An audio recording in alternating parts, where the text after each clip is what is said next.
Jambore, a formative journey by Kolese Kanisius, designed to shape each 10th grade Kanisian into someone stronger, more grounded, and more caring toward others. It's more than just a yearly camping trip. It's a tradition, a rite of passage. And this year, it's historic, because it's not just any class, it's the 100th generation of Kolese Kanisius. In 2025, we headed to Lembah Puspa Camping Ground, nestled in the highlands of Lembang, April 29 to May 2nd. 4 days, one class, one experience that changed everything.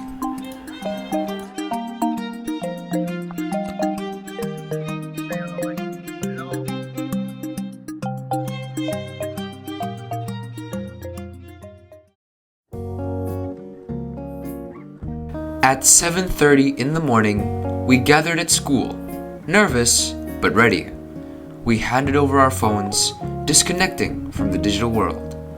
Our principal, Mr. Gunawan, officially released us for the journey ahead. We then boarded the iconic Tronton trucks. The road to Bandung was long, but filled with laughter and songs. At a rest area, we paused to eat lunch together, sharing home-packed meals with friends.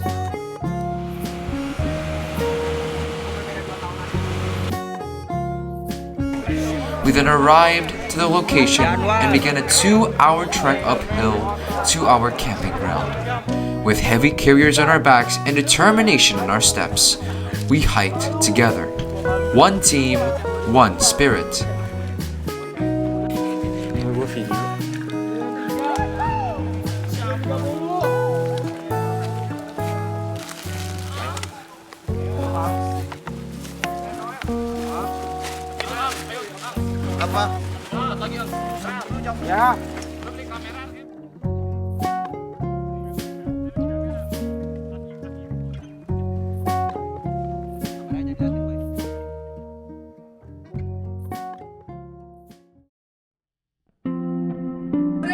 CC27 resmi dibuka.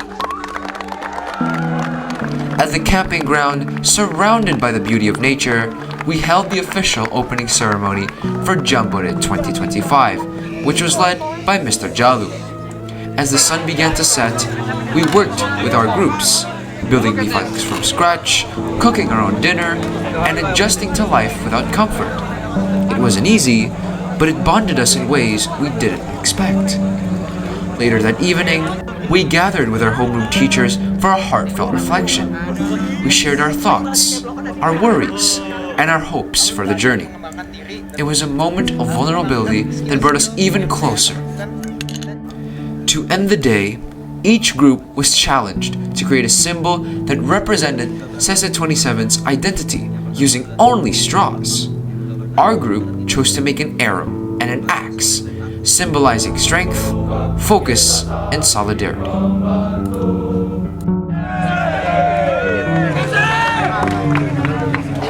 Tepuk tangan teman-teman.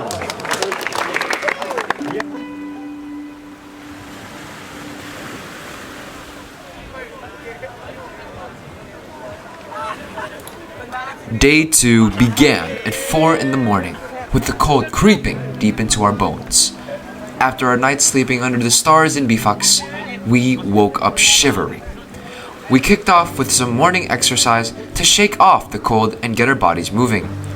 Then, we were given 2 hours to take care of ourselves, cooking, washing, and having breakfast with our groups. After breakfast, we gathered for a meaningful seminar. Mbah Ganda shared the richness of Sundanese culture, while Mbah Iwan spoke passionately about environmental preservation, reminding us that loving nature is part of loving our future. We then proceeded to interview them personally to really understand Mbah Ganda and Mbah Iwan's perspective.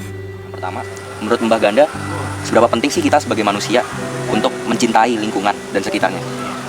Sangat penting sekali tentang lingkungan. Dengan adanya lingkungan, kita berhidup. Kita hidup ini kan berdamai, berkesejahteraan, bisa sehat, terutama sehat diri kita.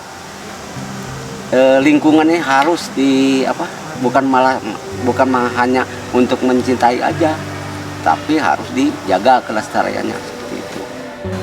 Sebagai ditakdirkan menjadi khalifah ya, pemimpin di muka bumi, kita harus bisa berbuat yang terbaik untuk alam dan kehidupan manusia. Karena alam, hutan itu sebagai sumber kehidupan bagi manusia ya. Menurut Mbak sendiri, lingkungan Puspa di sini tuh kondisinya sekarang bagaimana dan apa yang bisa dikembangkan?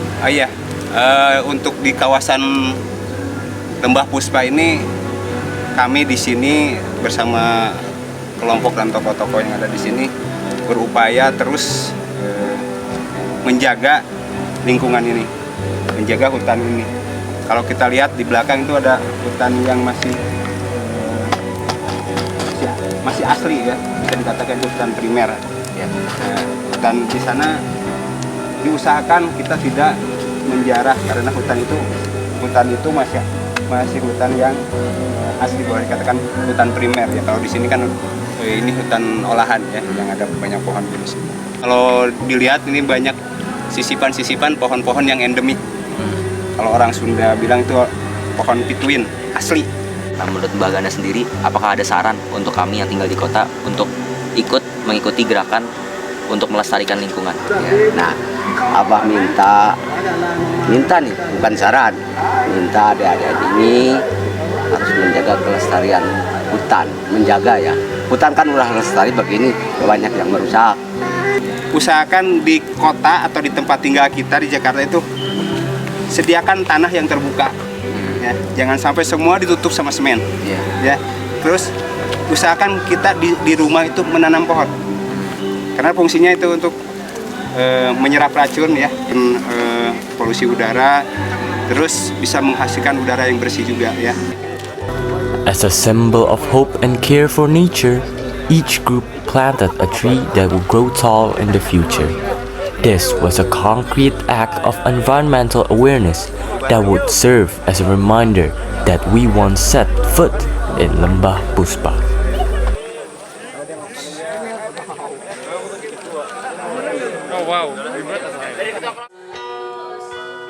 We were then treated to a wonderful gamelan performance. The rhythmic sounds and deep tones echoed through the trees, giving us a glimpse into the soul of local heritage.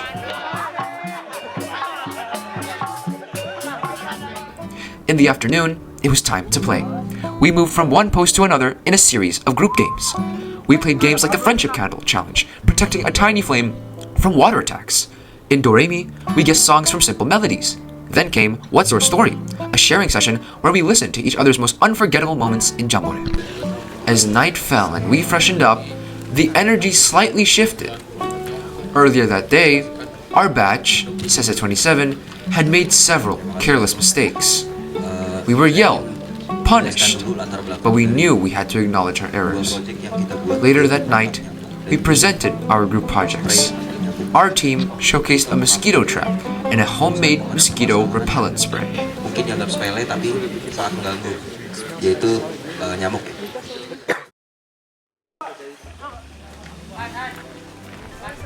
With a new day arising, we all felt energized and ready. This is because the night before, the teachers had given us longer sleep, but also reminded us to prepare for the trekking that we'll be doing this morning. In the morning, we did some warm-up, ate some breakfast, and covered ourselves with more layers as we prepared to hike over the cold atmosphere. If only we really anticipated what would become. We had to walk through probably around a kilometer before we even reached the first stage of today's trekking. As we reached ground zero, it only got worse.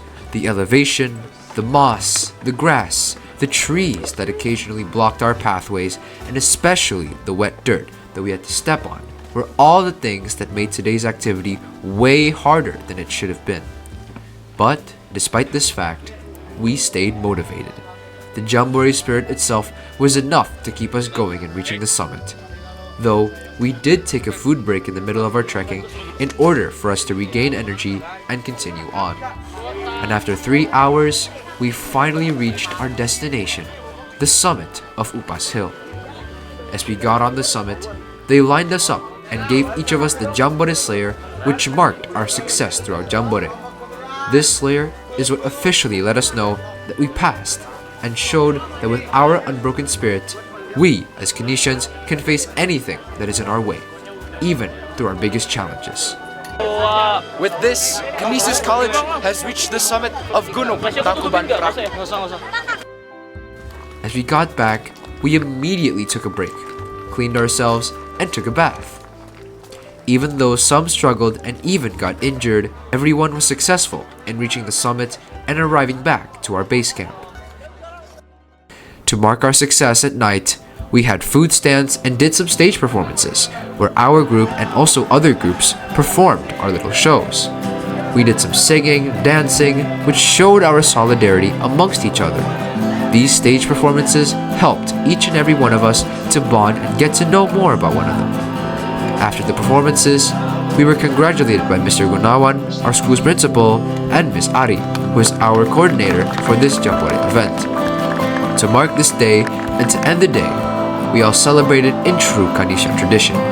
We all banded together, accepted one another, and sang Alaska songs to end the night. After all of that, the final night of Jambore has officially ended.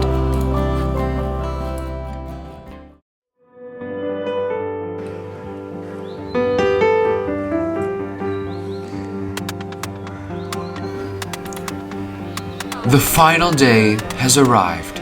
The day we bid farewell to Jambore at last. The day began with high spirits, waking up at 5 a.m., not much difference from the previous days. After our usual morning briefing, we packed our belongings and got ready to go home. Once everything was cleaned up and packed, we celebrated the closing mass of the 2025 Jambore, led by Father Alexander Coco Siswijayanto. Father Coco opened his homily with a question. What was the most memorable part of this Jambore? The Mass was filled with laughter and joy, reflecting the warmth we had experienced throughout the days. After the Mass, we all went up for a communal meal, something unique and special. We sat on the ground and ate together on banana leaves. Though the food was simple, tempe, chicken, and long beans, it felt especially delicious because it was shared together in harmony. It was one of the moments to be remembered all throughout our entire lives. Eventually, we finally said our goodbyes to Lumba Puspa Camping Ground, Lumbang. The ride home was anything but quiet. Laughter echoed throughout the bus, songs filled the air, and the spirit of Jambore stayed alive in every voice.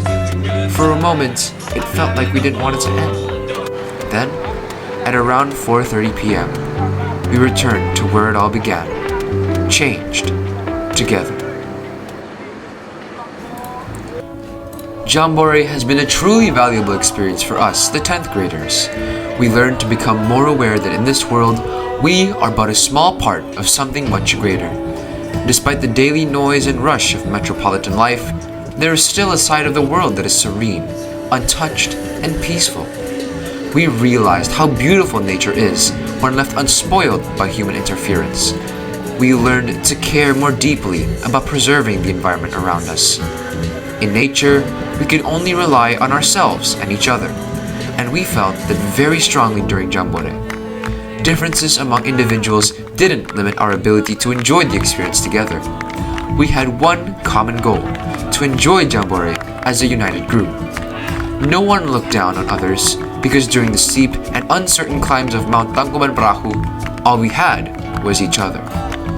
We experienced firsthand how solidarity and unity can bring warmth in the coldness of Lumbang. In the end, Jambore was a masterpiece of formation, an experience that shaped us, the Kanisians, to be resilient individuals who care about the world beyond ourselves. Thank you for everything, Jambore. You made us.